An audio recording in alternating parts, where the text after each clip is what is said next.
এক ছিল ছোট্ট একটা গ্রাম। গ্রামের পাশে ছিল পুরনো এক আম গাছ। সবাই বলতো সেখানে নাকি একটা ভূত থাকে, তাই রাতে কেউ ওই পথে যেত না। কিন্তু গ্রামের ছোট্ট ছেলে ইয়াসরাব ছিল খুব সাহসী। সে তার বন্ধু মিতুকে নিয়ে গেল আম গাছের কাছে। হঠাৎ ঝপঝপ শব্দ হলো। মিতু ভয় পেয়ে বলল, ভূত, ভূত এসেছে। ঠিক তখনই গাছের আড়াল থেকে সাদা কাপড় পরা একটা ভূত বেরোলো। কিন্তু সে ভয়ঙ্কর না, বরং খুব মজার। ভূতটা বলল, আমার নাম ভূতু। আমি কাউকে ভয় দেখাই না, আমি শুধু বন্ধু চাই।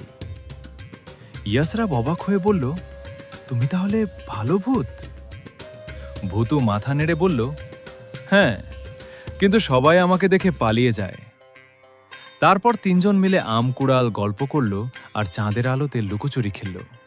ভূতু এমন মজার নাচ করল যে ইয়াসরাব আর মিতু হেসে গড়াগড়ি খেতে লাগলো। সকাল হলে ভূতু বলল, আবার আসবে কিন্তু। তারপর থেকে গ্রামের সবাই জানল ভূতু আসলে দুষ্টু নয়, খুব ভালো একটা ভূত। আর রাতে আম গাছের পাশ দিয়ে গেলে এখন আর কেউ ভয় পায় না।